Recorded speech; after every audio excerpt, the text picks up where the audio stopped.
एक घना जंगल था जहाँ सब जानवर एक दूसरे के साथ मिलजुल कर रहते थे।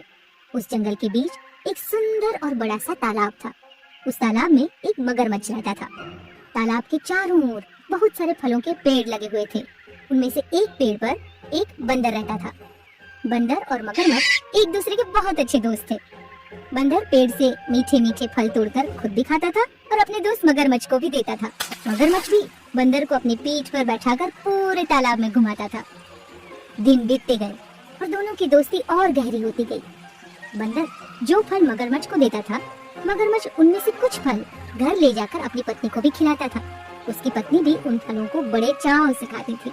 कुछ दिनों के बाद एक बार मगरमच्छ की पत्नी ने मगरमच्छ से कहा, तुम्हारा ये दोस्त बंदर दिन रात इतने मीठे मीठे फल खाता रहता है, जरा सोचो उसका दिल कितना मीठा होगा। और फिर वो मगरमच्छ से जिद करने लगी कि उसे बंदर का दिल खाना है। मगरमच्छ ने उसे समझाने की कोशिश की, लेकिन वो नहीं मानी और मगरमच्छ से नाराज हो गई। अंत में हार के मगरमच्छ ने कहा, मैं उसे बहला फुसलाकर यहाँ ले आऊंगा, तब तुम उसे मार के उसका दिल निकाल के खा लेना। ये सुनकर मगरमच्छ की पत्नी मान गई।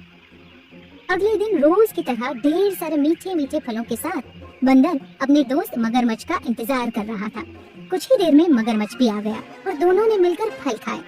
मगरमच्छ बोला, दोस्त, आज तुम्हारी भाभी तुमसे मिलना चाहती है, चलो तालाब की दूसरी ओर मेरा घर है, आज मेरे घर भी घूम आओ। बंदर ने कहा, लो ये भी कोई कहने की बात है, चलो। बंदर झट से मान गया और उछलकर मगरमच्छ की पीठ पर बैठ गया। मगरमच्छ उसे लेकर अपनी गुफा की ओर आगे बढ़ने लगा। जैसे ही दोनों तालाब के बीच पहुंचे, मगरमच्छ ने कहा, दोस्त, मैंने तुमसे झूठ बोला। दरअसल तुम्हारी भाभी तुमसे मिलना नहीं बल्कि तुम्हारा दिल खाना चाहती है।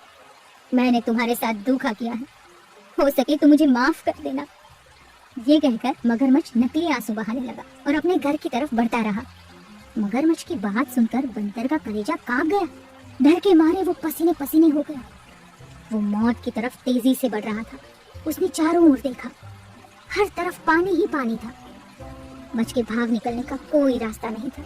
तभी अचानक उसने कुछ सोचकर कहा, अरे दोस्त, रुको जरा, तुमने कहा कि तुम्हारी पत्नी मेरा दिल खाना चाहती है ना? मगरमच्छ ने भारी मन से कहा, हाँ दोस्त। बंदर ने तुरंत कहा, तो तुमने मुझे ये बात पहले क्यों नहीं बताई? अब तो मुश्किल हो गई। मगरमच्छ ने पूछा, क्यों दोस्त, क्या हो गया? बंदर बोला, अरे मैं अपना दिल तालाब के किनारे पेड़ पर अपने घर में ही रखता हूँ। तुमने पहले कहा होता तो मैं वो भी साथ ले लेता। तुम भी कमाल हो दोस्त, काम के बाद देर से करते हो। अब एक काम करो, तुम मुझे वापस ले चलो, मैं घर से अपना दिल ले लेता हूँ और फिर तुम्हारे साथ चलता हूँ। मगरमच्छ बंदर को लेकर वापस किनारे पर आ गया। वो दोनों जैसे ही किनारे पर पहुँचे, बंदर झट से पेड़ पर चढ़ गया और बोला, अरे बेवकूफ, तुझे इतना नहीं पता कि हर किसी का दिल उसके अंदर ही होता है? वाह मेरे दोस्त, मैं हमेशा तुम्हारा भला सोचता रहा और तुम मुझे ही मार के खाने चले थे। तुम तो बड़े ही धोखेबाज निकले, भाग जाओ यहाँ से। मगरमच्छ बहुत शर्मिंदा हुआ और उसने बंदर से माफी भी मांगी, लेकिन अब बंदर उसकी बातों में आने वाला नहीं था। दोस्तों, ये कहानी हमें सिखाती है कि मुसीबत के समय हमें घबराना नहीं चाहिए। मुसीबत के समय अपनी बुद्धि का उपयोग करके उस परेशानी को दूर करने का उपाय सोचना चाहिए और साथ ही कभी किसी के साथ धोखा नहीं करना चाहिए। कोई आप पर विश्वास करे तो उसका विश्वास बनाए रखना चाहिए।